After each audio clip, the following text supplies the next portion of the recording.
Jazz is what I was talking about. I think Jay's reading my tweets here. Welcome back to the show. Pelicans lose. Why not, Jay? Pelicans lose 111-107 to the Milwaukee Bucks. We're going to do a very, very small recap about the Bucks and the Pelicans tonight. We'll talk a little bit about Antonio Reeves, but more importantly, we're going to talk about next year and who fits around Zion Williamson. There were a lot of tweets, a lot of just interesting takes of Ja Morant and Sabonis and fans not wanting either of them, and we're going to discuss why that is and why I think those two could be good trade targets here in the offseason. Let's do it. First took away. Dance with this. Get your money's worth now. Presented by the Scott Vicknair Injury Law Firm. If you've been hurt in any kind of accident, car, truck, 18-wheeler, or hurt offshore, Scott Vicknair handles it all. Give him a call at 504-500-1111 for a free consultation. Always fight for the win. Is always powered by 4D Energy. Shout out Blue Moon. I had a couple Blue Moons at the crawfish boil. Man. Yeah, he did. No cocktails? No cocktail. See, there you go, Chaz. I mean, no, you had the crawfish boil because so you could have had cocktail sauce. No. Justin's mind always goes straight to the gutter. His mind goes straight to the Pelicans. Something's wrong with you, bro. Something's wrong with you. Sunshine, John Deere, DraftKings, of course, Theo's 4D. Theo's. Mortgage. Appreciate everybody in the comments section. And as always, make sure you smash that like button. What you got in that cup, Ross? Ross, let's talk about the beatdown the Red Sox gave your Cardinals today. I mean, for 18 straight innings. Yeah, let's talk about it. I mean, there's nothing really to talk about. Your franchise isn't good at baseball anymore, so it's up to. They're not. They're Imagine not. being able to say anymore. That is a good point, though, because they were good for a very long time, and it helps get through these like the down years when you can be like, yeah, but they were pretty good for a real long time, but they're bad now. Like it's one of those. It's bad. Yeah. That's how the Saints is. Like we gave the Saints about a good 4 years. You're like, well, I just needed one Super Bowl. I don't really care. But now it's like, hey, bitch. Yeah. Lito, what's going on, man? Oh man, absolutely. I'm good. Just here potting with the guys. You know what I'm saying? I just showed up so I won't get fined, man. I don't know anything. Don't ask me about the game. I couldn't tell you. You know what, Lito? If you've seen one game, you know everything that's happened with this game. Today was, but this one was at least like a best case scenario. This was like a good tank. This was what I wanted to see the last 40 games of the year. I wanted to see young players out there. Like this is what I want. I wanted to see a loss, but a somewhat entertaining one where I was getting to see some youth try to do something, like try to prove themselves. Like we saw Reeves continue to play really well. Saw Eve actually play pretty decent, made the mid-range jumper at the end of the game that I thought that is interesting, like an interesting skill progression. You saw Keon Brooks continue to kind of rebound and play okay. Like that's cool. The Lester coming off the bench at the end, knocking down a bunch of threes. How do you pronounce his last name? Oh shit! You got me on that. Quinones or something. Quinones. Quesadilla. Quinoa. I can't think of. But that's all you can ask for. I think at this point in the year is like, yeah, just run the young guys out, because if nothing else, what it tells me is that I'm now very comfortable that like you should never pay the Jose's $4.5 million. You should never pay the Hawks $4.5. I mean, I know it's a rookie scale, like that's a deal, but like you should consider not picking up the team option. I truly believe that for Hawks. Like you see some of these, because man, you can go get people off the street to do the same thing. So when you start to think about filling out a bench, that's the stuff you learn late in the year. Is like, yeah, do you really need to spend $5 million on a 9th or 10th player, or can you just go find one of these cats off the street? It looks the same to me. So not all bad in this loss. It really wasn't. Like it was not an all bad loss. So Chaz, before we got on the show, we were talking about what Antonio Reeves keeps playing pretty damn well. He's gonna take this momentum going to the summer league. He's gonna start taking some spots. You had talked about the day we drafted him. Me and you did a show saying that this could be Jordan Hawkins' replacement, and it is literally end of the season, and it's starting to look at that point where like, hey, you might have something here with Antonio Reeves who's way cheaper. He's more efficient. He's legitimately he can shoot. He can drive. He can attack the rim. He's a 4-year player out of college. Like I feel like Reeves is what we kind of thought Hawkins would be. I think I kind of blame myself because I didn't do much due diligence on Jordan Hawkins pick when it initially happened. I just instinctively, it was like, why are you picking someone at 14 when you need more proven talent? But he had his peaks and valleys, more valleys than peaks. But when you look at just everything in conjunction, as far as like the back issues, just the inefficiency through college and up until his transition into the league and the Pelicans financial situation, I don't know. I don't want to use the N-word and say it's nepotism, but everybody looked up when I said that. Ross, but I don't want to say it's nepotism because of the UConn connection with the Pelicans front office. But it's starting to look like, because just being rational, what indicator could the Pelicans front office had seen to say that a skinny 6'4" player with a bad back? Hold on one second. We got to pass the plate. Ocean Tide starting over with that dub. He said, been away trying to land a job in this market. Finally closed on a great one. Glad to be back and wanted to shell up. Congratulations, brother. Thank you, man. See, we that's what I love about our fans. We ain't like those cheap freaks. This a classy joint. Oh, Dolomite. Yes, Warden? You do know a man by the name of Willie Green, don't you? Some folks say that Willie Green was the baddest motherfucker the world ever seen. But I want you to... Thank God Willie Green's back. But congratulations, Ocean Tide. Yeah, congratulations, brother. That's a blessing for real. But yeah, to transition more to Antonio Reeves, though, it's just that's the player you thought, to Justin's points, the player you thought you would get in Jordan Hawkins. He appears to be has a larger wingspan. He appears to be a bit, taller. Like his game appears to be a lot more mature. You can't really rush this guy. He gets to that floor. I've seen him hit that fucking floater from every spot on the court at this point. Dude. Baseline. It's nasty. Strike down the middle. Like it's, My bad. Oh, I was trying to find a clip. My bad. We're in mid-season form over here. I'm gonna end it with this. Antonio Daniels. He said something today. He was after Antonio Reeves made his first shot. He said Antonio Reeves was shooting the skin off that ball, and I don't know why he didn't say he's shooting like the leather off the ball. He's shooting the stitching off the ball. He's shooting the Wilson sign off the ball. He's setting the net on fire. The net didn't budge. So many other phrases and expressions he could have used. He can't miss. But no, he went with he shot the skin off that ball. So I want to say shout out to him in this commentary. It's been a long season for everybody. Man, jeez, Joel and AD have the toughest job. Shout out to those two. Talking more about Antonio Reeves here, though. Like, do you think going into the summer league now, like, what's one thing you would like for him to improve on in the summer league going into next year? You want him to improve on his ball handling, his dribbling. Damn, that's crazy. I just pulled an AD trash. I could have just said dribbling. Hey, you're in good company. I could have fucking just said dribbling. I would like for him. Oh, I thank the Lord. Oh, I thank Coach Harbaugh. Fucking love you, man. Accountability on the show. Deserved. That was egregious. I'm a little rusty in the pod world. I'm sorry. I want him to improve on his dribbling. Antonio Reeves is, man. My bad, y'all. I was trying to find this clip me and Chris did of a show.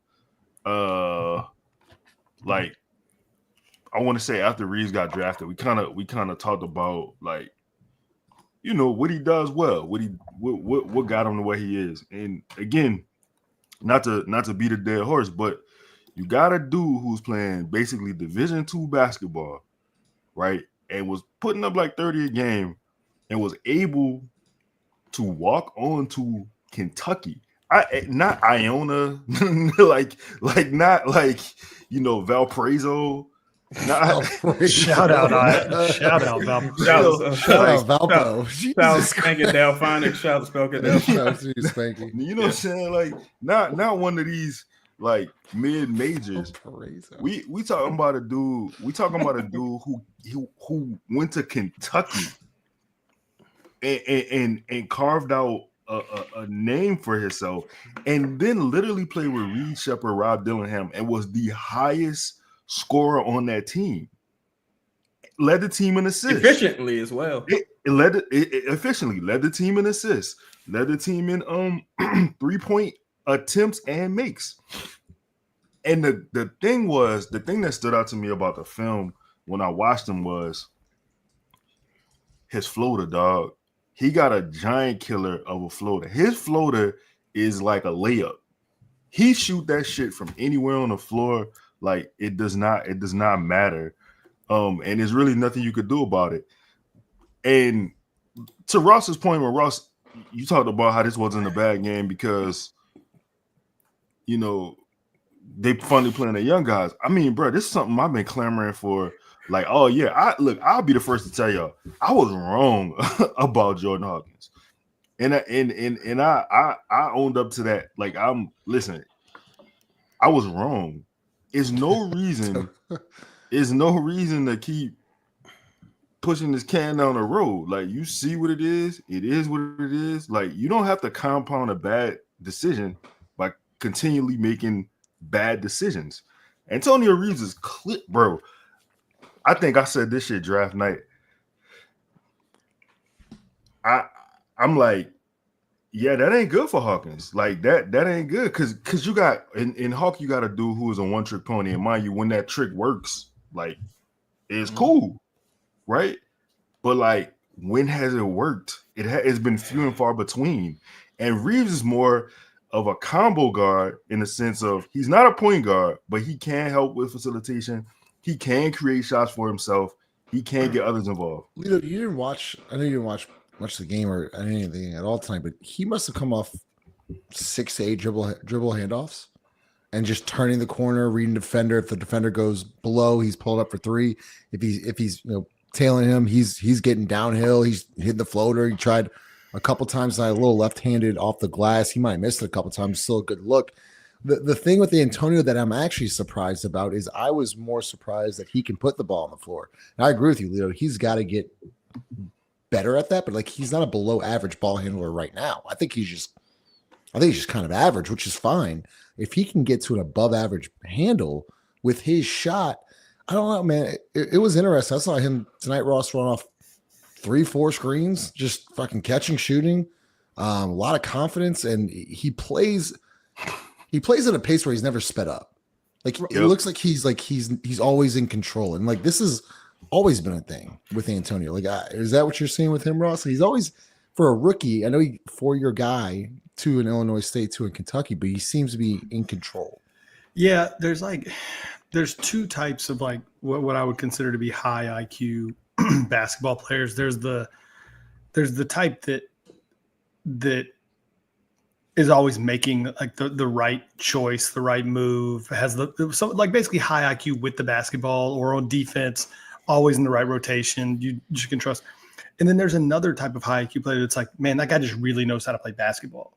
Like he just is comfortable on the floor, never seems overwhelmed. And he for me is like that second type of player where you don't feel like when he's out there, like, damn, man, he's got a lot to learn. Like, is there things he can improve at? Absolutely. But I mean, think about how many times we've talked about Jordan Hawkins just being lost defensively or out of place or missing a pass, being just little things that I don't quite see with Reeves. Like he seems like he's just more ready, like more mature and more ready to contribute. And I get nervous sometimes when we start talking about like, well, what more can he do? Make 40% of your threes. Yeah. He's doing it. That's all you need to, like, at the end of the day, all the other stuff really is lanyard. Mm-hmm. If you can, within the flow of the offense, coming off dribble handoffs, whether it's hanging out in the corner whether it's moving without, whatever it is. If you can make shots and halfway help in facilitation, like you have a spot. That's been Hawk's problem. He can't dribble and he doesn't make shots. Well, there's no place in the NBA for somebody who isn't a good defender and can't do those things. So I don't know. For me, like for some of these sort of bench roles, the bar is pretty low. And I think Reeves has done a great job of like answering that call and playing pretty well in these minutes. I mean, for me, he's a no doubt contributor off the bench as I like plan what's going to happen next year. I think also before you move on, Justin, I think all of us for the most part I never was quite sold on Hawkins, but I wanted him to have a chance to fail. Like give the dude a chance, give him an opportunity. Don't handcuff him to the bench. You know how Willie is with playing younger players. He don't necessarily agree with their, play style, but it's like you had your chance and you got a consistent chance. To me, it's a lot harder for a kid to make a B+ consistently. To me, I don't care if a kid got an F makes an A every once in a while. To make a B+ consistently and maintain your consistency, that's something to be applauded. And I think for better or worse with Antonio Reeves, it's consistent. Like, you know what I'm saying? It's when he has a proper, quote unquote, proper shot diet, you see it's an efficient game. With Hawkins, it's more like 10, 11 shots to make 10, 11 points. And that's more of the issue. It ranges from awful to god awful to it's not so bad. Rarely ever is it good though, and that's the downside. So let me ask you all this then, like just you muted Lito. Oh, my fault. Oh, my bad. Go ahead, Lito. No, I was gonna say, and then to add on to Chaz's point, then he gets to pressing, right? Because I'm supposed to make like I feel this immense pressure as being the guy who's supposed to do this one thing, and it's just not going in. Justin, you mind if I play this clip real quick? I was looking for. All right.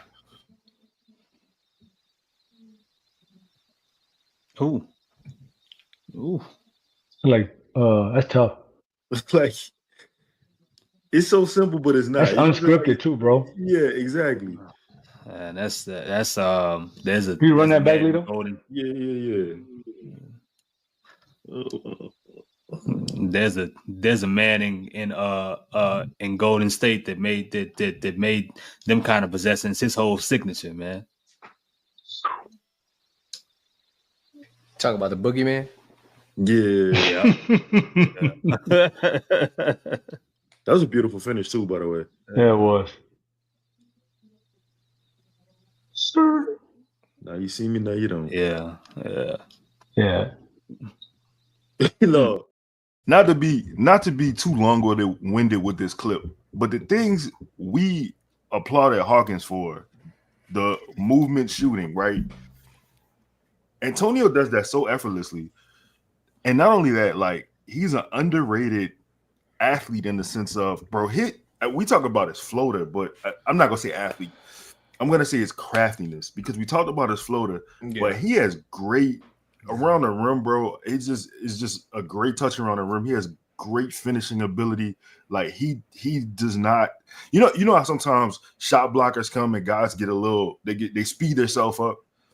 At no point he never speeds anything up. Like he's just a professional scorer. Shout out to Grub in the building. Shouts Grub. In the last 6 games, Antonio Reeves is shooting 51.5% from deep, 17 of 31. That's what I'm saying. We could talk about all this other stuff you want. We could talk about all this other crap until we're blue in the face. Like you do that, you play. It ain't. Yeah, it's a formula. It's crazy, incredibly basic. It's fucking Willie, man. I want to get some shout out to super chats. Shout out to y'all. Spanky DJ, we're gonna get to these later. So appreciate the super chats. Make sure you smash the like button. About 150 people in here right now. Shout out to Sunday everybody. night. Well, I was gonna ask y'all this then. Like, obviously the Pelicans are gonna have to make a move this offseason with who knows when Herb, DeJounte, and Trey return back. Who knows what happens to Jose? Like, what can you get for Jordan Hawkins right now?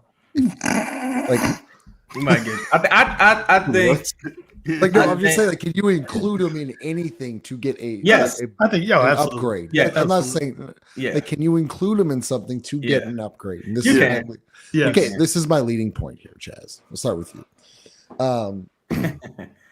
Over the last couple days, there have been rumors of Ja Morant, Sabonis, and there was a clip of Chandler Parsons saying that Ja Morant needed to be moved and he can't succeed in Memphis. And so I quote tweeted and I said, Ja Morant will look great in a Pelicans uniform. Then there was another tweet where Sabonis said they're going to have tough conversations this summer. I said Sabonis will look good in a Pelicans uniform. Most agreed. Some would say, nah, I don't want Sabonis. Hey, he's not a rim protector. I'm just okay. Then they're like, nah, I don't want Ja. Gun celebrations. He's not a role model. I don't care. A role model. I don't need him to be a role model. I need him to put the ball in the hoop. So what I want to get to here, Chaz, is I want to hear y'all's thoughts on this because I'll start with Sabonis. People are saying he's not a good fit next to Zion. He plays high post.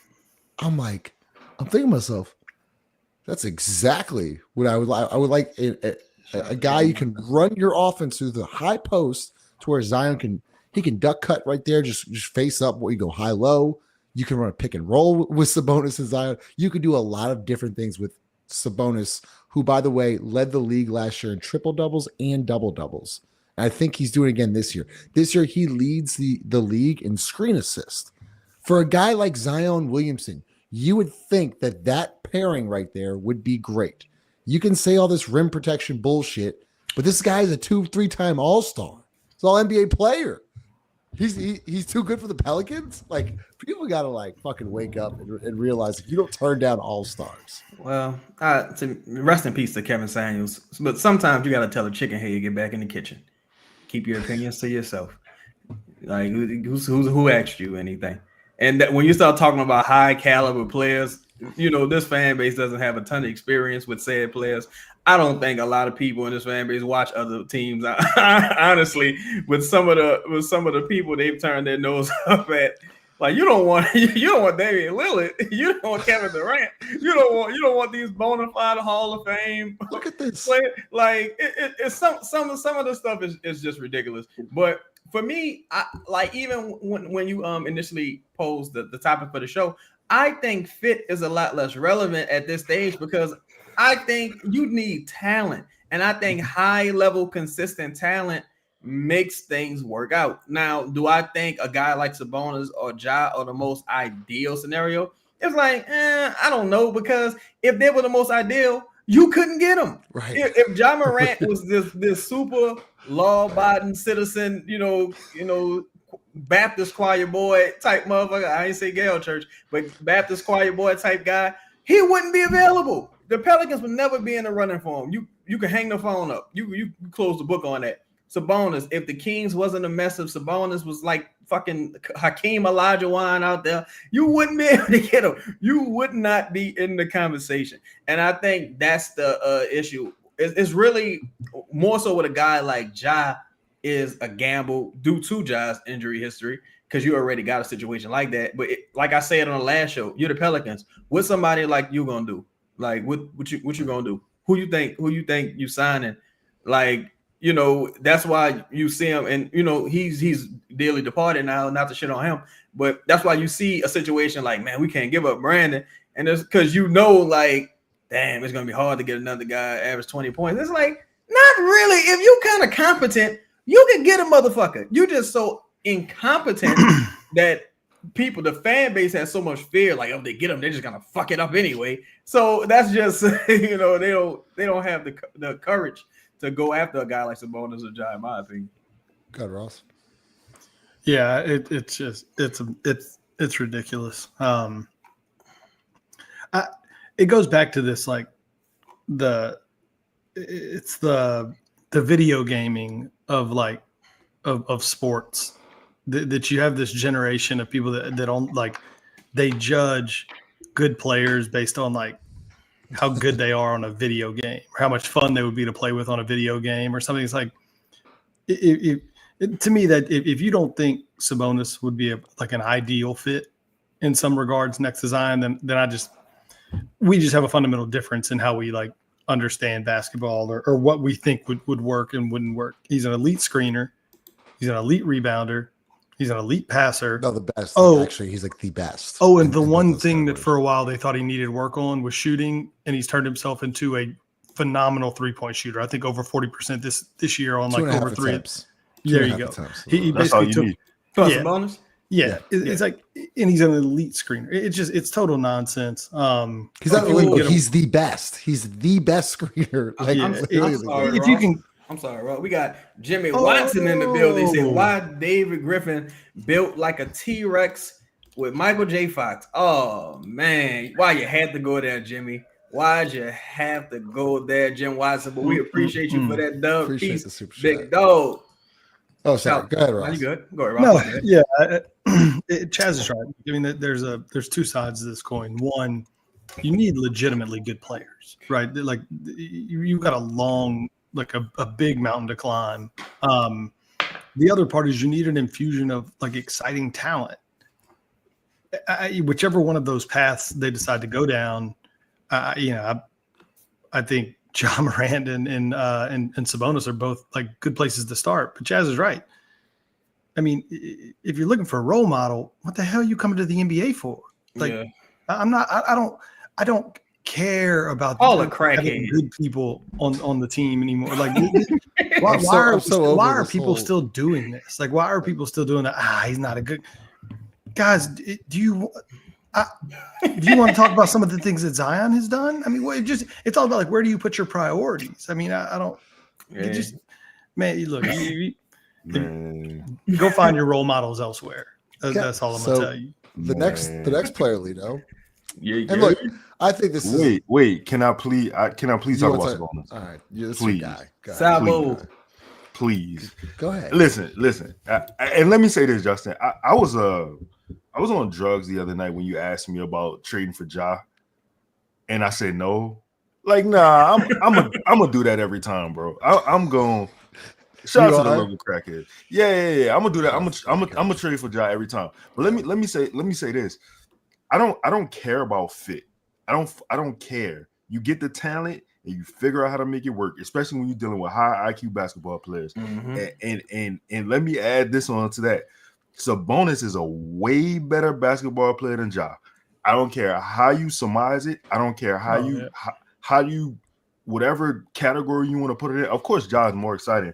That was my next question. That was my next question. Who's more exciting?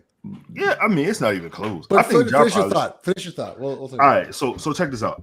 The only comparable player in recent history to me to Sabonis, and I'm not saying they're on the same level because this guy's a better shooter and he would shoot more attempts, is Kevin Love. If you go look at Kevin Love in Minnesota, right? Kevin Love is a better. I'm saying Kevin Love was a better player in his prime, but I'm just saying if you look at what he was doing in Minnesota versus what Sabonis has been doing lately, these 20-20 games, these 25-15-10, Kevin Love was never the passer that Sabonis is. Sabonis is like a mini universe at this point. Like he's in a mastery part of his game. He's in his prime. Whatever you got to do to get a player like that, how would it work with Zion? How would it work with Zion? It will work beautifully. It will work immensely. Like it would be incredible. Mismatches, Lito. Like just think of the mismatches and the communication you have to deal with in the pick and roll with Sabonis and Zion. No. And people are gonna say, "Well, they'll just go under the screen and switch it." Okay, let's do it. Here's the thing, right? I don't like.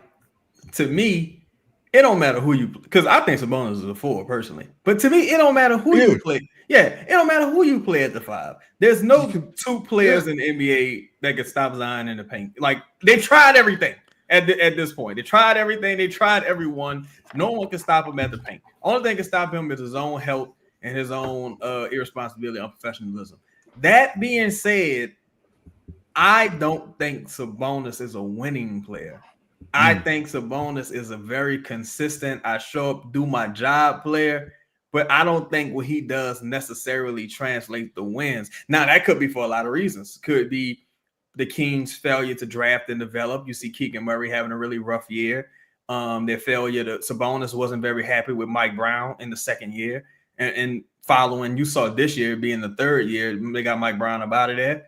I think a lot of it probably has to do with the Kings organization. But to answer your question, I wouldn't trade number 2 for Sabonis.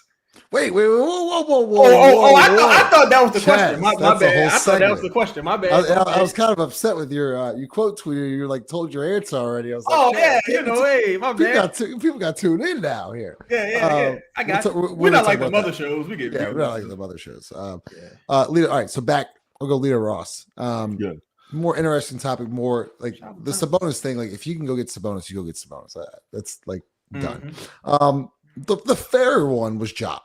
And I was, if you want to criticize Ja, the basketball player, fine.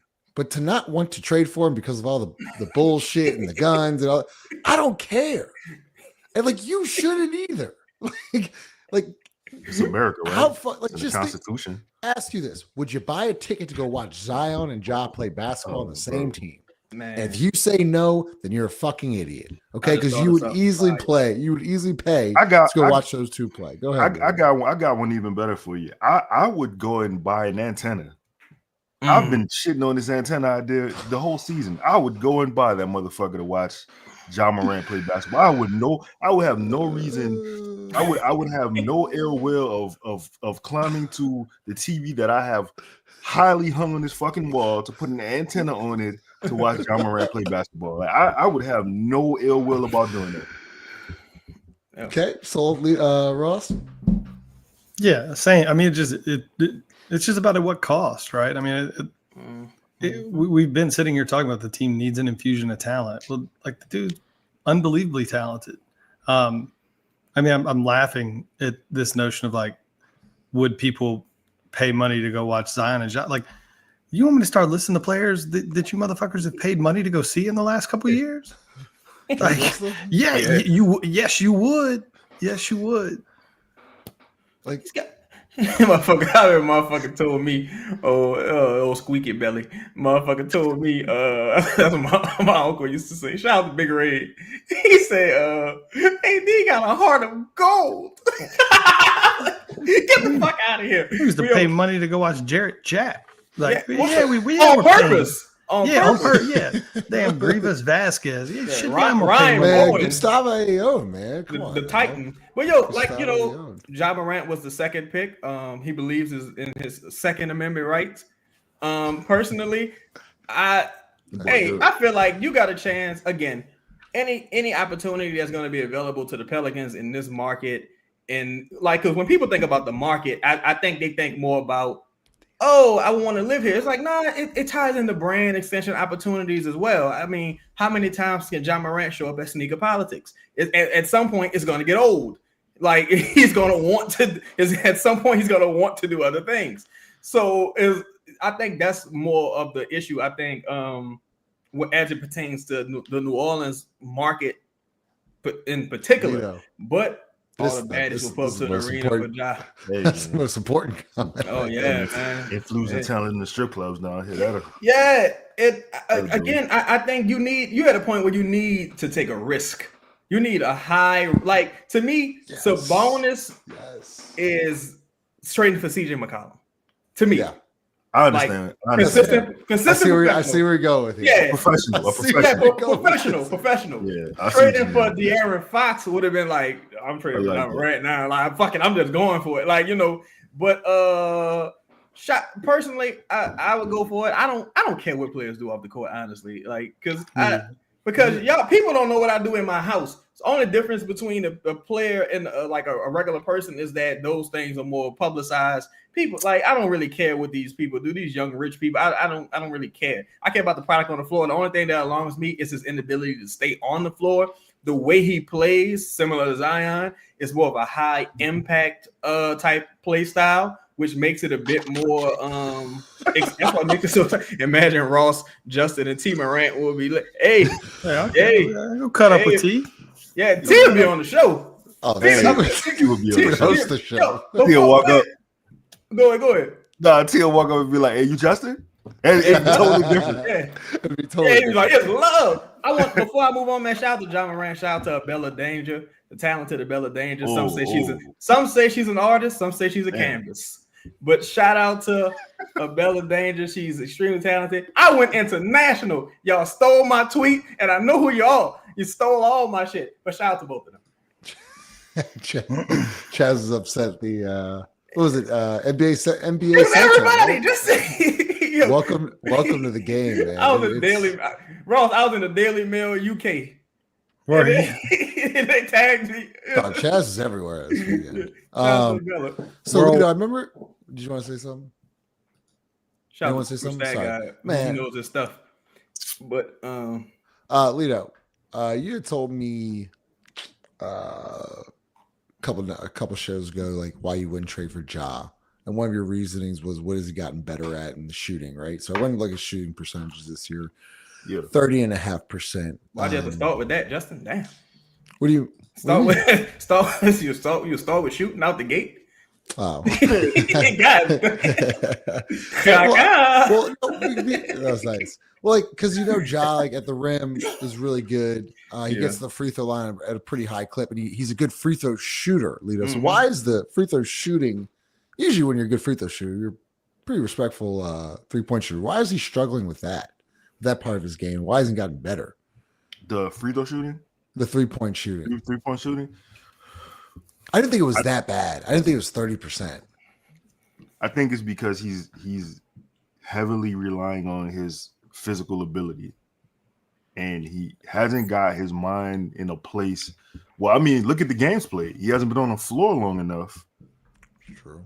To kind of decant his game away from being a high flyer. Interestingly enough, he had a quote this year where he was saying he was going to stop dunking less because he wanted to get more of the other parts of his game involved, like the dunking is not leading to more attempts at the free throw line. If you look at how somebody like Shea plays,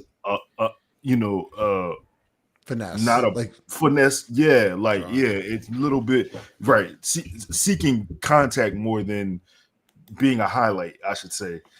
And I think he hasn't done himself a great deal of service. Not only playing Buku Media stat guy had a comment of, I think 33 games for suspension, 99 games with injury. It don't leave a whole lot for you to like, you know what I'm saying? Like that ain't really great. So, but at the same time, like when you think about the same thing we say with Zion, right? What are you working on in the offseason? If you're always hurt, if you're always rehabbing, it's really difficult for you to add to your game in that matter. So would y'all? Let me ask. Okay, would y'all say this is the lowest value of John Morant's career is right now? Would y'all say this is his lowest, right? Yes. Yeah. I think it's worse than the suspension at this point. Okay. Do y'all think that he could possibly get back to that year when he averaged 27.5 points, shot 35% from deep, average? Look at what he's done the last 12, 15 games. Go look at his averages the last 12, 15 games. He's averaging like 30. So you're telling me so he can get back to that form. So if this ad is all-time low, why wouldn't you Well, it's not a talent thing. It's more of about a perception thing, right? And his inability to stay on the floor. Same thing with Zion. It's like when he plays, it's fucking phenomenal. But is it like? But did y'all say y'all want to take a risk? Like this is? I would absolutely take the risk because of the market I'm in, and these, this is the only game the man left us to play. Like you gotta take a risk in this scenario. You got to do it. Personally, I don't have. You can never turn this down. Like you can never like. Yeah, I would. It's not. I don't even think it's that much of a debate. Truthfully, look at your motherfucking options here, man. We talking about how shout out to Antonio Reeves. Respect. We talking about how excellent this second round pick plan, and we want him to do is give us about 10 points a game at 40% from beyond the arc. We ain't even asking for much. If he did that, I'd be like, that's good. That's cool. Yeah. I ain't even tripping, right? But like when we talking about being a real competitor, being relevant, you need high upside players because we haven't seen the best Ja Morant. I think a lot of his shortcomings are due to availability, as Lito alluded to, and also the arrogance of youth. you can never underestimate the arrogance of youth. When soon as Ja Morant said, "I'm fine in the West," he became public enemy number one. And that goes to show me like his line of thinking to a degree. Like, I don't need to work on shit. I'm cool. Y'all the ones with the problem. But like we seen it with Zion. It's like, I think I'm gonna try to be in shape this time and see how it works out. So just the arrogance of youth. All right, so let's get to the next part of the show. Appreciate everyone here. Make sure you smash the like button. As always, hit the bell notification that we're going live and subscribe to the channel. Okay, start with you, Ross. Pelicans say they get the number 2 pick. Would you trade that for a player like a Ja Morant or a Sabonis or a player that you may like, maybe a Maxey? I'm not saying Maxey, but maybe a Kristaps Porzingis. I'm just thinking of names. Maybe a Halliburton. Would you move that pick for a player like that? Number 2. I would like to first start off with John Sabonis, and then if you say no to both, then who would you move it for? 2 is a tougher. I'd have to really think about it. I'd have to really think about it. Because I think there is still a chance that like Harper becomes something. The conversation, the automatic yes starts for me at 3. Like 3 and anything after that is just an auto yes to any of these players. We're starting at 2. But at 2, I think I still would I wouldn't do it for Sabonis. So we can just start there. I wouldn't trade 2 for Sabonis. I would probably consider it and lean toward yes for like a Maxey or Ja Morant type player. Under contract, I've got some runway. Both of those players have like 3, maybe Maxey might have 4. Buku's that guy. Check that out for us. Ja definitely has 3 left. The tricky part, honestly, Justin, is that I still believe they would need to make another move to be like truly relevant. And that's why sometimes I get scared saying like, man, they're just better off taking Harper because it's safer and it gives you more time and all this other crap and it's cheaper. But if they did trade it, I still think there would have to be a subsequent move for me to be like, now they're really competing for something important. But I don't know, man. I'm like they've been so uninteresting, and I don't know that a rookie is going to change that. So I say, yeah, if you had the chance to trade 2 for Josh straight up, I would do it. Lito, number 2 for Sabonis or Ja, and if not both of them, either one. Yep. Well, why Sabonis? Because obviously Ross, Katie, or Ja. Why Sabonis though? So like I understand when Chad says that Sabonis isn't a winning player. I get it, especially if you look at his situations, like situations he's been in. But I think that when he hasn't played with a lot of talent to me. As good as I think Fox is, I don't think Fox is the most talented. As good as I think, who did he have in Indy? Miles Turner was probably the second best player on that team. Was PG there when he was there? No, PG was already in OKC. Yeah. So he ain't really never played with nobody that has like talent. He's there averaging damn near 12 assists with DeRozan and Levine. Like, I think given circumstances, of course, with a player like him, I called him a mini universe. He's a mini planet. Things revolve around him. If you the same shit Zion need, he gonna need. You put shooters around him. You let people commit. You run a high-low pick and roll with him and Zion. What you gonna do? He's shooting damn near 40% from 3. It's literally, and people like you're one of the worst rebounding teams, and he's literally he's the best rebounder in the league back-to-back years. You could count. You can pencil in a double every night. You can. Can I stop you there? Because all right, with number 2, like you're drafting number 2, like you don't know if he's gonna be good or not. You have no clue. The best, number 2 not gonna be. He's not gonna be the best player on the team. Yeah. If you know you're gonna get Sabonis, who leads the league in triple doubles, leads the league in double doubles, leads the league in rebounding, leads the league in screen assists, is an elite passer, high IQ basketball player, durability check. I would have to look at the games played, but he's usually always playing. Like to me, I say yes to both for number two. Like, it doesn't even number one, no doubt. Like I'm taking Cooper. Number two on. I'm trading for guys like Ja, Sabonis, things like that. Chaz, go ahead. For me, it's kind of like to Ross's point. And this is the only area I disagree with. I feel like with a player like Ja Morant, it don't matter if you're necessarily good this season because you could say, fuck, we just got a superstar here.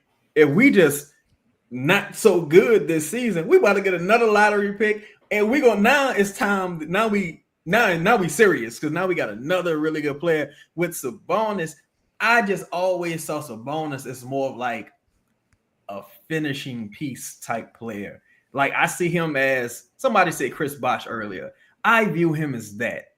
Like I view him as a really like a excellent, great, phenomenal third option type player. And I feel like the Pelicans are more in a situation where you need a player who's a tier above Sabonis right now. Now, if the options on the table and to me, if Sabonis was the best option on the table, I'm doing it. Like if that's all that's on the table, then it's like fuck, I gotta do it. But if I'm choosing between Ja Morant and Sabonis, then it's like, because to me, trading for Sabonis is also me saying, all right, I get to hold on to some relevancy for a short period of time. At least I'm buying some goodwill from the players I do have under contract who I would like to keep. And I'm gonna be honest, I think you could get Sabonis, even though this is not Justin's question. I think you can get Sabonis without number two. I'm not sure you can get Ja without number two. I was gonna bring that up. Yeah, I think. Okay, so we've talked about the number two pick. Chaz said trade. Leo said trade. I said trade. Ross said debatable. Number three, I think, are we all in agreement that if we get the number three pick, it's out of number here. 3 and on, It's out of here. I'm interested in the chat's thought. If you get the number 3 pick, would y'all keep it or trade it? Leo, we'll start with you on why you would keep it or trade it. That's shout out to follow up deal. That's a great point. I agree. That's a good point. Number 3 pick, Lito. Yeah, you trade. I'm trading. Yeah, I mean, I'm not there. To me, there's depending on what you think about Cooper Flag or what your conception of what you think Cooper Flag is going to be in the NBA. To me, he's probably the only sure thing. And yes. I say that in the sense of his shot. Okay, let's say his shot is not falling. Cooper Flag is giving 100% effort on every other aspect of the game. He's 100% on defense. He's got a motor. Like things are gonna fall. He'll walk into 15 points just by his activity. The motor, yeah. Yep. Yeah. Good point. I don't know if I could say that about anybody else. Like a sure thing. I think it's situational and it's organizationally, like it just really depends. So for me, if you're not getting him, I think me and Ross Ross, Chaz, and you have had this conversation about Ace Bailey, and I love Ace Bailey to death. And I think that Ace Bailey is destined for some sort of stardom. I don't know if I've seen young players here under this current regime not pan out to what it was that they were supposed to be just because there's not enough nurture here for them. Like it's kind of like you know who Willie Green is. Willie, you ever had?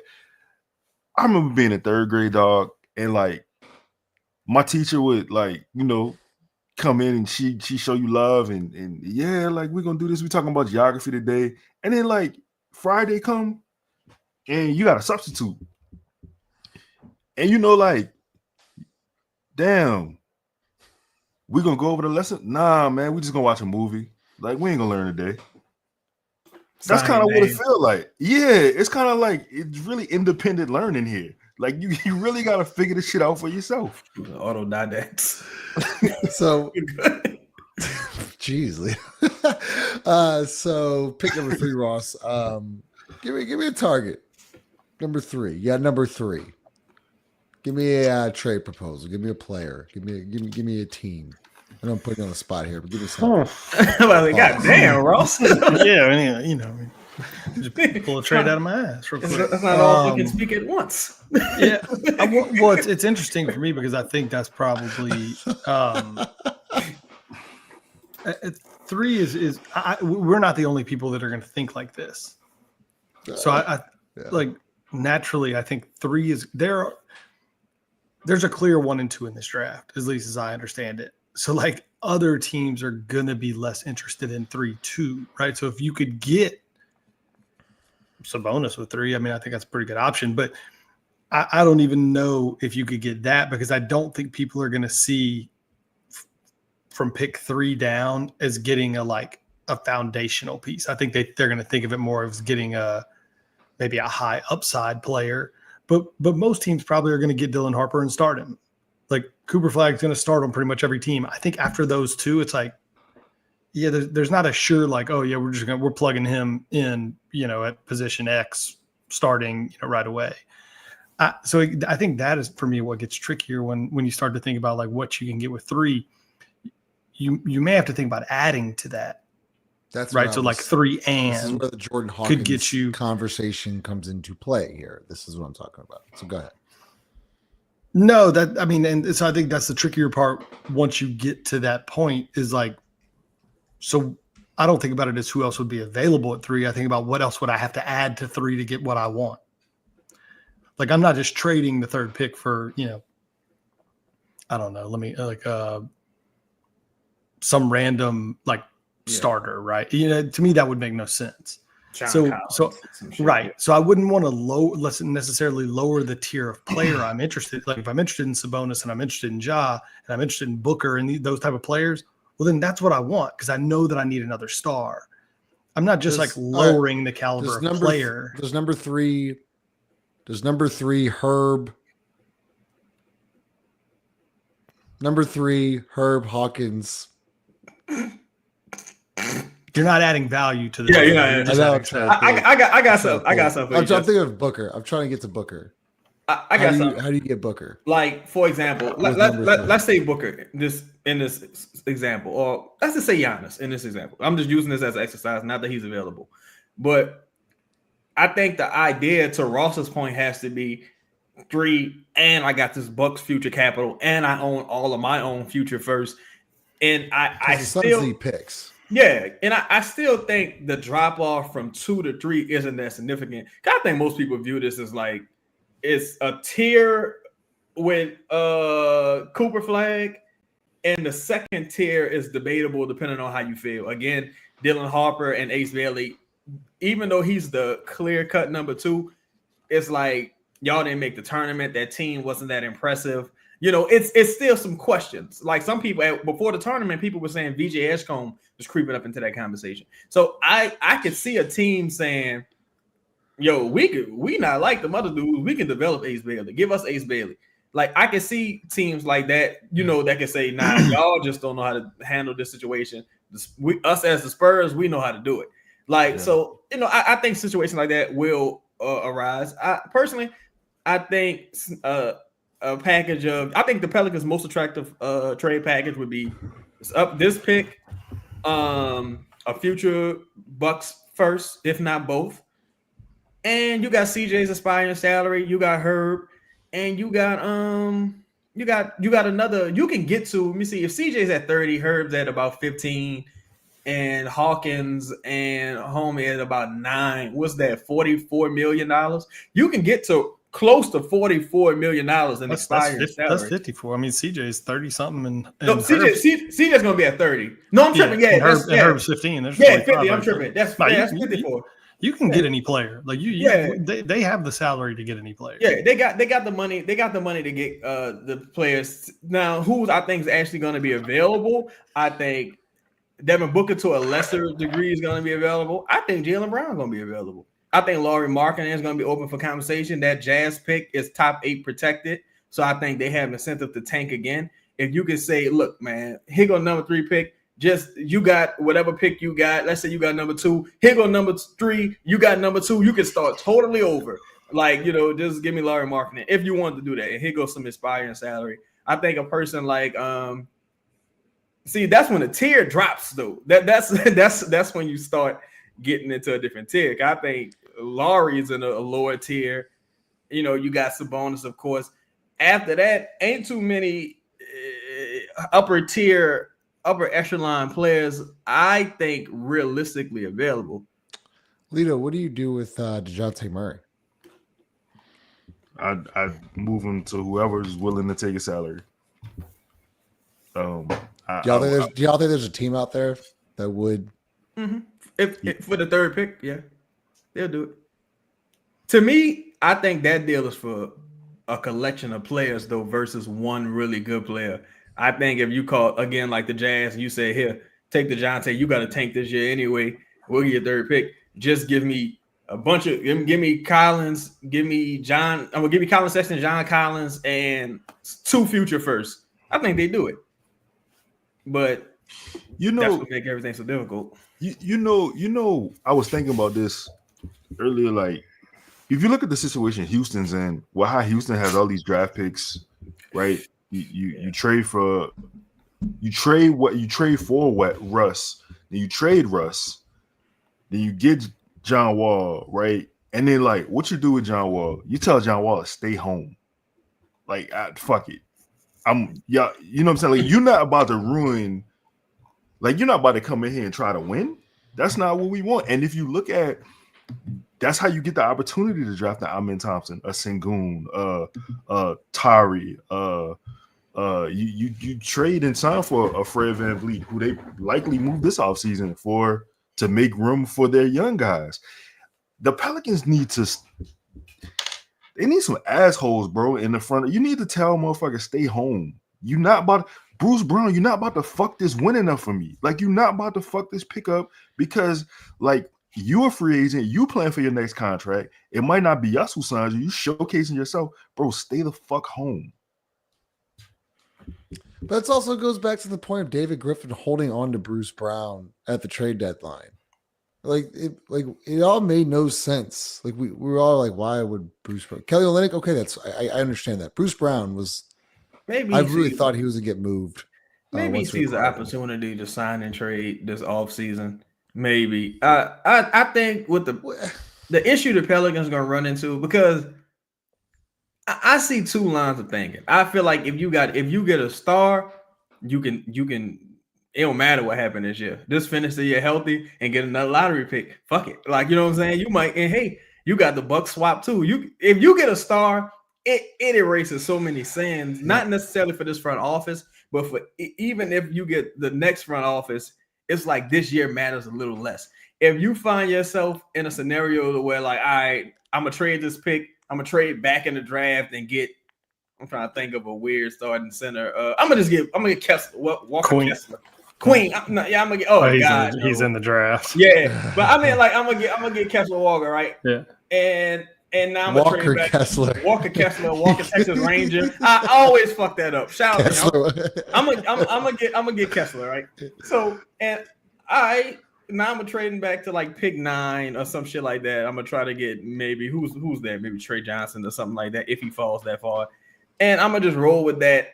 And I'm going to just see where it goes. Now, in my opinion, you got to win. If you pick up role players, you got to win at that point. Like, you know what I'm saying? So I think their best bet is shooting for a star. It's just, again, I don't think that many is available. Who y'all think a sleeper available star? Like, who's a disgruntled, low-value star right now? I'm going to just take Julius Randle out the equation. A disgruntled, low-value, at kind of the bottom of his value right now, that you could realistically see being available this offseason. I mean, age don't matter neither. Maybe Trey Young. Maybe I don't like disgruntled. It's weird. Like, what do you mean by low value? Low value, as in like Trey Young would be a perfect scenario, right? Okay. Like somebody they just not winning. Like it's like y'all would need a lot to win. Somebody saying Embiid would be a person. I wouldn't do that. But I would think Maxey. I'm not saying it's low value, but like I don't know. If they came with PG, then because Philadelphia is like screwed.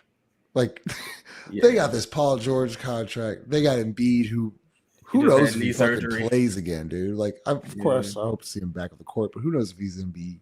Anthony Davis. I'm telling you, Anthony Davis. And if you would take, all right, that would be a show. That's one name. LaMelo is another. Yeah, LaMelo's a good one.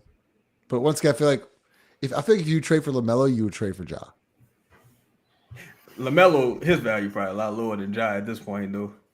Because LaMelo, like, not only do he never play, when he played, it just ain't even that level. Don't like him. I don't know. I don't like him. To me, I just see there's some acquisitions I just view as fun acquisitions. Like, oh, that's fun. Yeah. Empty calorie acquisitions. But like, you're not really gonna win necessarily. You want to talk about injury? You want to talk about injury history? Yeah. Nobody said Kevin Durant. Kevin Durant, he terrible luck. No. All right, we'll get to some fan questions, comments, super chats. Appreciate it. We'll go about 10, 15 more minutes. But before we get that, Lito texted me. He wanted to talk about what is Eve's Missy's ceiling. That's a good one. Yeah, man. So I saw this tweet. Shout out to Pelicans lead. And they asked, what was Eve Missy ceiling? And I retweeted it and I said, quality rotational player. And man, people was tight. They was tight, dog. Like I said, he was a bum. I said he's a quality rotational player. And apparently, like, man, y'all have been watching him and he's been growing by leaps and bounds. And I'm like, okay, what did you hear that? Like, should you say all-star? Are they measuring in like centimeters? Like, what leaps and bounds? Like, what do they want you to say, Lito? He's gonna be he's gonna be like a future defensive player of the year. He's gonna be a multi-time all-star. I was talking to Wahab. I was talking to Wahab and I was talking to shout out to Tennessee Multisanti. I was talking to them on Twitter and like they were both like Wahab brought up Clint Capella. And he was like, Clint Capella was a serious player. Like he was I think Clint made a couple all-stars, if I'm not mistaken. In Houston, he did? I think he did. Yeah, right. Yeah. He got generational wealth for his family. He averaged doubles for a while. You know what I'm saying? He was a great rim protector. Yo, if you have that career, if you can get that kind of career out of I don't know how that's disrespect. It's not disrespectful at all. I think if he became Daniel Gafford, you'd be like, because to me, Eve just don't have defensive rebounding instincts. And I think his rim, like Capella to me had good rim blocking instincts. I don't think Eve got good rim blocking instincts neither. I think Eve could be a talented offensive player though. I do think that. I think Eve he got quality touch around the rim. Yeah. I think he got some decent moves like to get to the rim, and he makes his free throws at a decent clip. I think if he could be like a Daniel Gafford level impact player, you've won, because Daniel Gafford, the advanced metrics don't say he's a very good player. They don't say the same for Eve neither. But Daniel Gafford be having like 20 fucking rebounds some night. Like Daniel Gafford had some outrageous games, and I think quality player off the bench, fringe starter. That's a hell of a compliment for a 21st pick. It is. Wait, hold up. I'm distracted. Roy Hibbert was all right. I'm distracted. Boy, he lost his mind. I'm distracted. What's with the Maxey business? Maybe he's a Sixers fan. Got 2 sevens. If you can go get Tyrese Maxey, you got to go get Tyrese Maxey. Yeah, I'll trade number 2 for Tyrese Maxey. Hey, Maxey fucking cold. You go get a guy that can get you 27.5 a night. Call out your best player. He's pretty what good. You think, Ross? What you think Eve ceiling is? Or I was about to say Jackson Popcorn. Hayes. No, I'm not gonna say. I watched Jackson Hayes. Jackson, I think there's sometimes where we like almost are tough on it. If you really believe that he's 20, like he's Lito's right. Like he does some things offensively that I'm like, okay, like if we can build some consistency into that. I don't know that I don't see an all-star in there. But I do see like he's going to be in the NBA a long time. Like I see a useful player. I just don't know how good. Like I wish he was better defensively. Like I think he's farther along with some of the like offensive. Like I see his offensive ceiling almost as higher than his defensive ceiling, and for me that's a little problematic. How about like I wish Getman? I mean, like, sure. I feel like that doesn't excite me very much. I feel like Eve is a dude on his second contract. You're gonna be like, oh, we got this on the books. It just feels like that with the way centers are playing right now. What you said is, bro. Like, I don't know what else you're supposed to say. Like, he's an all-star? I don't know. Let's get to fan questions. I think he go be in like Ross said. I think he go be in the NBA a long time. I think he a quality rotation player. That's a. I don't know if Eve got the athleticism of JaVale though. JaVale was dunking from the free throw line and shit. JaVale was insane that's the tricky part. Is like in my head, I want to say like DeAndre Jordan or Hassan Whiteside or somebody like that, but I don't. He's not nearly as athletic. But he's not nearly as athletic as DeAndre Jordan. Like at that point, and I don't know that he's like is like Hassan Whiteside. I feel like averaged like 4 blocks a game 1 year. Like Eves ain't never gonna sniff that. Like Hassan Whiteside was a legitimate, like a bona fide rim protector. Yeah, and DeAndre was a real anchor for that. DeAndre was Lob City, he was fucking ridiculous. The dude was a problem. Tyson Chandler is another, but he don't got Tyson Chandler. I'm like, but Tyson Chandler had good rim blocking. I don't see him as that kind of rim runner though. I think his game is like a little different. Like Eve's a little different than that. He does have some like awkward in his. There's one he's just very awkward. I think Nick Claxton is awful right now. Let's fan questions, comments. Appreciate y'all. About 190 y'all in here. Make sure you smash the like button. Presented by Theo's Pizza. The Ocean Tide, $20. Been away trying to land a job in this market. Finally closed on a great one. Glad to be back and wanted to share love. Appreciate you, man. Appreciate you, bro. To the new members, man. Shout out to y'all, Spanky. We're gonna start doing way more member shows. That's on me, guys. I'll take the play in there. I'll tap my chest there. That's on me. We'll do more members show. Get y'all more content in the off season going into the new year. So we appreciate all of our members, man. Spanky, if you could DM me or email me your shirt size, I'll send a little package to you. We got a bunch of Brandon Ingram shirts we got to send you. We got to send them somewhere. $5 super chat, Spanky. Since Gail's afraid of bad press, can we pitch in a public billboard to display her church lustful anointments?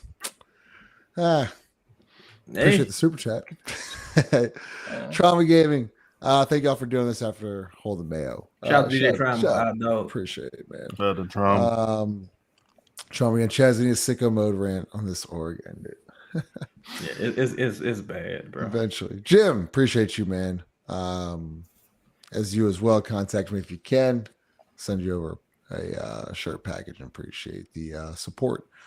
Jim again, why David Griffin built like a T-Rex with Parkinson's? I'm saying, y'all, people act like David Griffin is a fifth degree can't keep his hand fifth degree touchy in.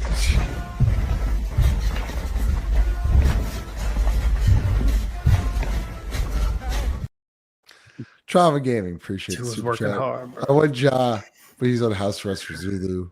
Oh man, Ja. Okay, Tennessee. That would be a disaster. Tennessee, appreciate it. Okay. Yep, we're gonna freak off. All right. And this is some interesting. Justin, what's the answer? No, Justin, what's the answer? Y'all figure out how to give me my free members. How do we do this, Chaz? Lala? I have no idea how to do it. I think people gotta donate it. Shout out to Ivory Clark asked me that today. How do you become a member? I have no idea. You can become a member via the desktop. Like when you go on the page, you can click on it and just hit the join. Now it don't allow you to do it via the app because most people just, we don't watch shit on our desktops most of the time. But I don't know how to gift them. I don't know how to pick a person to do it. I have no idea. All right. You know what? I'll figure it out tomorrow. I'll put it on the list. On my back. Sorry, I didn't see that. You good? Chaz, if you can't get flag, Tony Clayton Jr. is the pick, hands down. It's not even debatable. I just, man, I don't like them small, stocky guards, bro. Like even with Tyrese Maxey being like really, really good. What Tyrese Maxey went to Kentucky, right? Yeah. So that gives him the edge, and I don't. But admittedly, more better. I haven't watched enough of Tony Clayton. I just looked at like his measurables, and like. It just reminds me of people like Fred VanVleet, the way it's like one-time All-Star, 2-time All-Star type guys. But truthfully, if we picking at 5th and 6th and 7th, I don't know.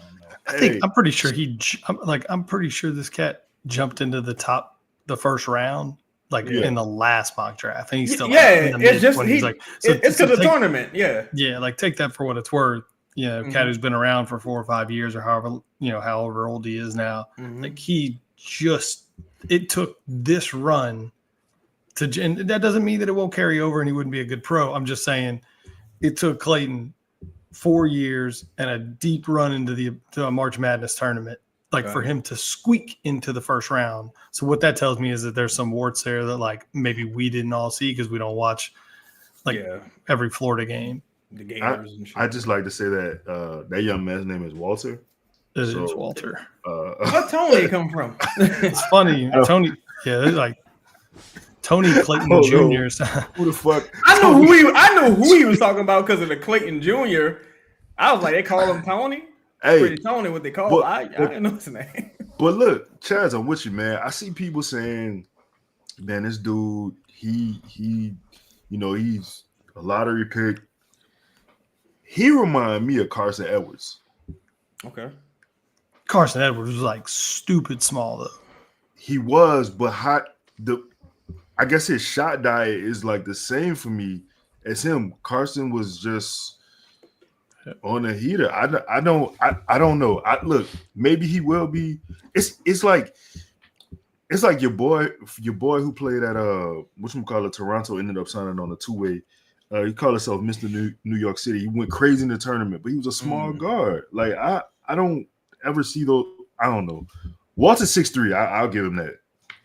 Yeah, he's 6'3" before the combine. Yeah. Let's get some more questions. Yeah, if you picking 14th, fuck it. I don't care who you pick at that point. Yeah. Donald need to trade Zion. That'll be an interesting topic this offseason. I don't think it's out of the question. Residuals, we ain't catching the horns for 3. Nope. Nah. No. Chevy, do y'all think torpedo bats is cheating? No. That's the bats that explode, right? I don't like it, dog. Oh, it's I don't like it. I'm not super hip to baseball. I was watching. I don't. Ross, why don't you like it, Lito? I just don't like it. I just like the traditional bat. It's a design. Yeah, so they've the sweet spot now is it's pause. It's bigger, so it's. This is hard to explain. The shit. Go ahead. I'm listening. I ain't even saying nothing. But more it's now there's more. He's trying not to say girth. There's more wood. Just speak, man. We're adults. There's more wood. Okay. Oh, you're trying to avoid saying weird stuff, and that's what you said. All right. Yeah. Okay. Hell of a consolation. Chaz, home runs of Stu said there's more wood like that. But you know what that is too? It's a new form of steroid gate. You might as well Dude, baseball was fun when steroids was a thing. They should never ban that. Bro, I watch wrestling. I want to see a big 6'7" motherfucker choke slam a motherfucker through the ring. I don't want to see a bunch of people my size flipping and doing all kind of weird shit. I want to see a motherfucker hit with a bat. I don't see no weird shit. Come on, man. This guy stole 19 bases. Fuck about that. Clay, I wish Brandon Boston could be getting minutes right now. I'm guessing he's done for the year. They misdiagnosed Brandon Boston, man. Now his ankle all fucked up. And he's also an unrestricted free agent. I wonder what's going to happen this offseason. He probably got a wink deal, though. I thought we signed him. For this year. Unrestricted. Next year, it's unrestricted. How you become a member since? All right, we're going to figure this out, okay? We're going to figure this out. I'll get Ross to do that tomorrow. I know how to do it. There you go. Yeah, it's simple. No, why don't you just call Ross? Like, shit. Brooks about to make Boston Jr. expandable. All right. Brooks is a 4, though.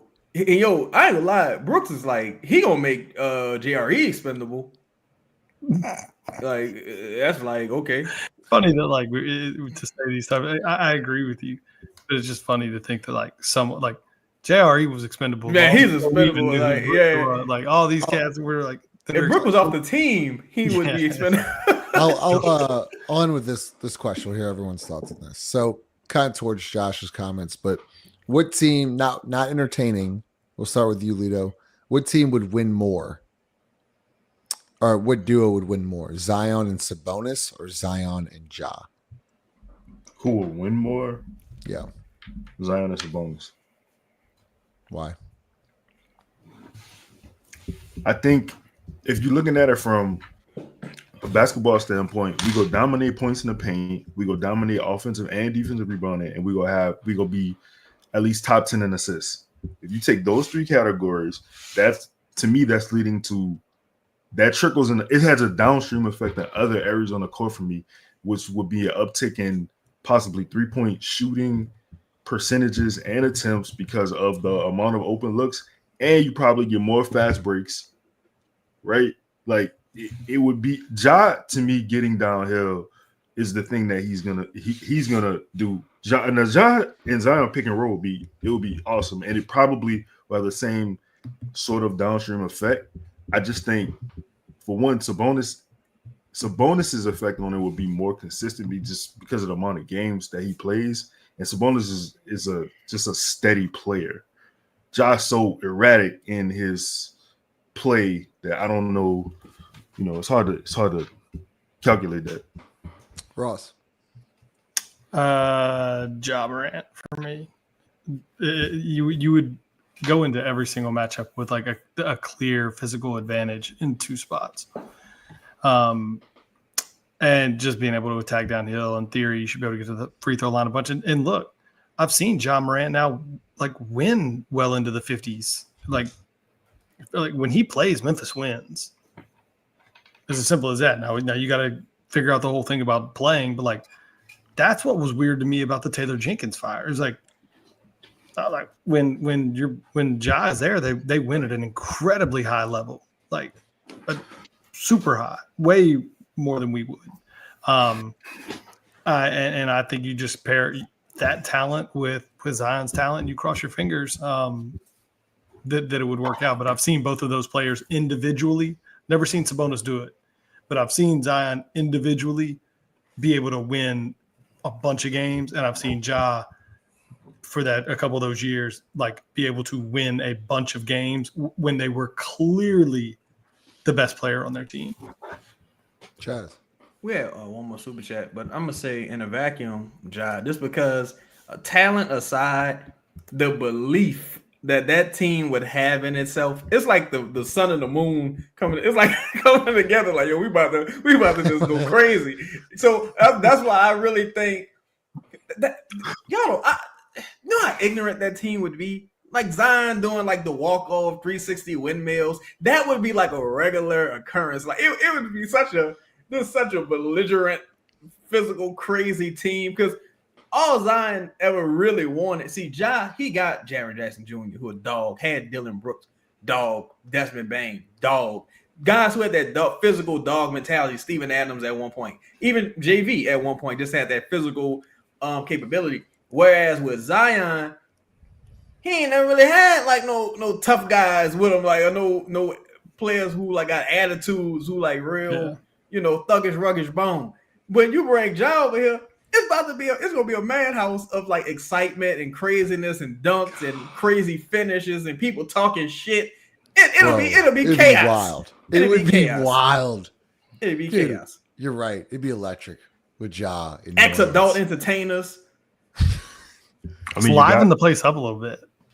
Yeah, Shut you know? up, huh? Yeah, 'cause right now it's a joke. Right now it's a joke. All right. Well, We our just had DJ 20 Trauma. My bad. Oh wait, my bad. Last super chat. I haven't really. I mean, watch LSU baseball. Haven't as of late. They are pretty fucking good though. Yeah, they swept Oklahoma. Y'all watch LSU baseball. The boys on tear. Starting number one pitcher there out there. 135 pitches, complete game.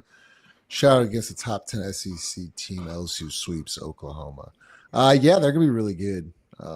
Jay Johnson is probably one of the best college baseball coaches. Somebody say the BET Awards. Now it'll be the in the Source nation. Awards. It'll be it's hip hop 90s Source Awards, Death Row era. Shout out to the Red Sox sweeping the Cardinals. Shout out to the Red Sox sweeping the Cardinals. Shout out to the Red Sox, man.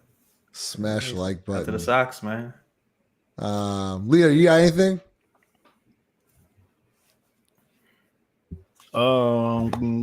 Nah, man, not really, man. Let's get this goddamn season over, man. The last week of the year. It's the last week. And Lito's, We made it. We made it. the last fucking week of the year. Yeah. Holy shit. Oh man. Hey, by the way, we're doing a fan show. So we're giving out fan awards for the year. We go best moment, fan of the year, rookie fan of the year, all that stuff. So we'll let y'all know what that is. But appreciate y'all. Smash the like button. We're out of here.